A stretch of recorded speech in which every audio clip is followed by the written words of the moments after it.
Que la paix et la grâce de Dieu soit avec vous tous. Aujourd'hui, mes frères et sœurs, aujourd'hui, nous allons faire Matthieu 24 du verset 31 jusqu'au verset 41. Et nous allons commencer par grâce vivre. Amen. Amen. Seigneur Jésus, nous te remercions. Merci de nous avoir regardés. Merci de nous avoir protégés pendant la semaine qui est là. Merci pour l'année scolaire que tu nous as fait terminer en clémence. Merci Seigneur que tu as protégé la terre, s'il te plaît Seigneur. Protège les enfants qui sont à l'hôpital, protège les prisonniers, protège tout le monde qui est sur la terre. Nous allons ta parole, Seigneur, s'il te plaît, garde-nous, protège-nous, vois le bon côté des choses qu'on a fait. Pardonne-nous pour nos péchés qu'on a fait. Merci Seigneur, merci ce que tu nous as fait, notre Christ qui est mort là pour nous. Amen. Amen. Comme je l'ai dit avant de prier, nous allons faire Matthieu 24 du verset 31 jusqu'au verset 41. Et nous allons commencer par grâce vivre. Amen. Il enverra ses anges avec la trompette retentissante. Ils rassembleront ses élus des quatre vents d'une extrémité des cieux à l'autre. Instruisez-vous par une comparaison tirée du figuier. Dès ce que ses branches deviennent tendres et que les feuilles poussent, vous savez que l'été est proche. De même, quand vous verrez toutes ces choses, sachez que le Fils de l'homme est proche à la porte. Je vous le dis en vérité, cette génération ne passera point que tout cela n'arrive. Le ciel et la terre passeront, mais mes paroles ne passeront pas. Pour ce qui est du jour et de l'heure, personne ne le sait, ni les anges des cieux, ni le Fils, mais le Père seul. Ce qui arriva du temps de Noé arrivera de même à l'avènement du Fils de l'homme.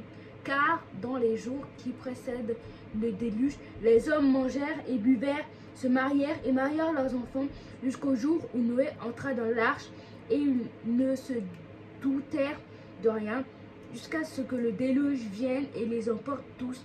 Il en sera de même à l'avènement du Fils de l'homme. Alors deux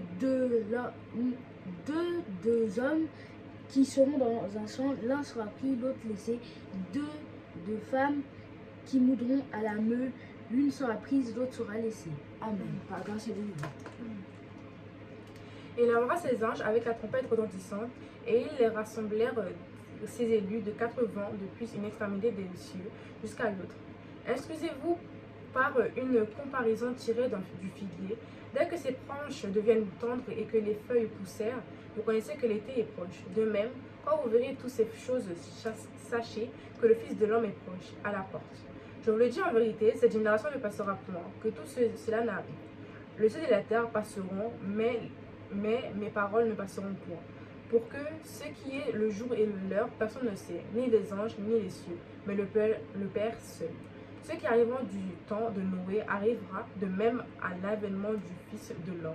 Car dans les jours qui précèdent le déluge, les hommes mangeaient et buvaient, se mariaient et mariaient leurs enfants, jusqu'au jour où Noé entra dans l'arche, et il ne se douta de rien, jusqu'à ce que le déluge vint et les emporta tous. Il en sera de même à l'événement du Fils de l'homme. Alors, de deux hommes qui seront dans un champ, l'un sera pris et l'autre sera laissé, et deux femmes qui montrèrent à la meule, l'un sera pris et l'autre sera laissé. Amen. Comme on le dit à chaque fois, et c'est très important, nous devons méditer la parole de Dieu, parce que si nous ne méditons pas la parole de Dieu, c'est lire la Bible vaguement et ça ne sert à rien. Donc c'est ce que nous allons faire aujourd'hui. Amen. Il enverra ses anges avec la trompette retentissante. Ils rassembleront ses élus des quatre vents d'une extrémité des cieux à l'autre. En fait, il dit qu'il enverra ses anges et il construira ses élus qui sont aux quatre coins de la terre et des cieux. Voilà. Excusez-vous par une comparaison tirée d'un figuier. Dès que ses branches deviennent tendres et que les feuilles poussèrent, vous connaissez que l'été est proche. C'est-à-dire qu'il a dit qu'il faut qu'on fasse une comparaison avec comme un figuier. C'est que quand on voit la branche grossisse et que le fruit est gros et que les feuilles commencent à tomber, on sait que l'été est proche et que les choses vont arriver très rapidement. On va faire la même chose pour le Seigneur, que on va voir les événements qui arrivent, on va dire que le Seigneur arrive bientôt. Voilà. De même, quand vous verrez toutes ces choses, sachez que le Fils de l'homme est proche à la porte. Ça veut dire, de même, quand on voit que les plantes sont en train de pousser, on sait que l'été va arriver. Donc, il y aura aussi des signes comme l'été pour savoir quand le Fils de Dieu sera proche pour venir sur la terre. Le ciel et la terre passeront, mais mes paroles ne se passeront point. Ça veut dire qu'il a dit que le ciel et la terre, ils vont passer. C'est-à-dire que il y aura toujours le ciel et la terre, mais les paroles de Dieu ne passeront pas parce que ce sera déjà la fin et que Dieu sera déjà venu et il fallait être là avant et écouter ce que les frères et sœurs ont dit. Pour ce qui est du jour et de l'heure, personne ne le sait, ni les anges des cieux, ni le Fils, mais le Père seul. Pour l'heure et le jour, personne ne sait avant, parce qu'aujourd'hui on le sait très bien, il y a les dates, mais avant, même les anges ni le Fils ne le savaient, à part seul le Père seul le savait et il pouvait le dire à n'importe qui, ce qu'il a gardé jusqu'à son arrivée sur terre. Ce qui arriva le temps de Noé arrivera de même à l'événement du l'événement du Fils de l'homme. Du coup, ceux qui arrivent à Noé, ceux qui savent l'histoire de Noé, il va arriver en même temps que ceux qui arrivent au Fils de l'homme, c'est-à-dire qu'ils vont pouvoir préparer les choses. Et d'un coup, tout sera pris, tout le monde sera pris, et voilà quoi. On va voir précisément pourquoi, qu'est-ce qui s'est passé Noé, et après pour voir c'est quoi le rapport entre les deux. Voilà. Car dans les jours qui précédèrent le déluge, les hommes mangèrent et buvèrent, se marièrent leurs enfants, jusqu'au jour où Noé entra dans l'arche. C'est-à-dire, pendant que Noé est en train de construire l'arche, les gens, ils mangeaient, ils buvaient, ils vivaient leur vie, ils faisaient n'importe quoi, ils se mariaient, ils mariaient leurs enfants, ils essayaient de faire des actions, plein de choses, parce qu'ils se disaient, la vie c'est comme ça va être éternellement, c'est un cycle, voilà. Il y a des dieux, il y en a plusieurs, voilà, c'est comme ça. Il y a le hasard, voilà. Jusqu'au jour que Noé est rentré dans l'arche et enfin le déluge est arrivé et voilà ce qui va se passer. Et ils ne se doutèrent de rien alors les deux hommes qui seront dans un champ, l'un sera pris et l'autre sera laissé. C'est-à-dire qu'il y aura deux hommes qui étaient dans un champ. C'est-à-dire qu'il travaillait et l'un sera pris parce qu'il avait écouté la parole de Dieu et qu'il était là, avait prié et tout. Et l'un qui sera laissé parce qu'il avait complètement zappé, il n'avait pas pris d'importance à la parole.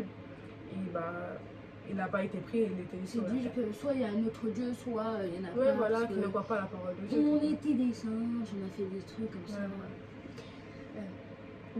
Deux femmes qui moudront à la meule, l'une sera prise et l'autre sera laissée. C'est-à-dire que deux femmes, une femme pieuse qui moudre à la meule pour faire du pain, pour faire toutes sortes de confiseries, et l'autre qui moudre à la meule pour gagner un peu d'argent pour sa vie, mais qui n'a pas pris importance, comme le premier homme.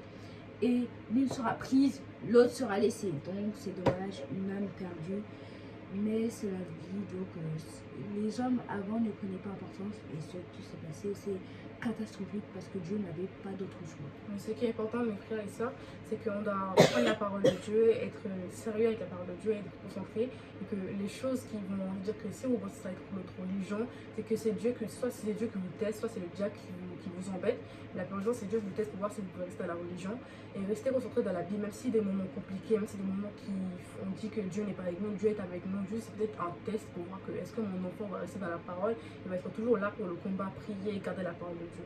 Donc moi je pense qu'il faut rester dans la parole, prier et qu'il faut être prêt et lire la Bible, il faut être prêt comme Noé a été prêt. Comme même plus tu penses, il faut le faire, il faut rester voilà. dans le... Il faut être prêt comme Noé a été prêt pour le déluge. Nous on sera prêt avant d'être dans l'enlèvement. Voilà. Donc amen. Vous avez des questions? On va prier pour la fin. N'hésitez pas à partager cette vidéo beaucoup, à liker, abonner. Si vous avez aimé la vidéo, c'est pour nous soutenir, ça fait rien. Nous, c'est Dieu qui nous a dit de faire ça. Et commentez si vous avez des questions, donc en commentaire. Donc on va prier pour la fin et amen. Seigneur Jésus, merci pour la lecture que tu nous as fait. Merci de nous avoir montré qu'on doit être prêt à être à l'enlèvement, prêt à avoir ta parole, prêt à avoir tout ce que tu nous as donné. Jésus, protège-nous, garde-nous, fais-nous être des combattants durs et épais comme tu nous as demandé de le faire. Seigneur, merci de ce que tu nous as fait, merci de ce que tu nous as donné. Fais que nous soyons comme Noé, sois prêts pour avoir l'enlèvement, que Noé était prêt avant la vague d'eau qui était là, nous qui sommes prêts avant l'enlèvement. Nous te remercions au nom de Jésus-Christ qui est mort à quoi pour nous. Amen. Amen. À grâce du vent, on dit au revoir.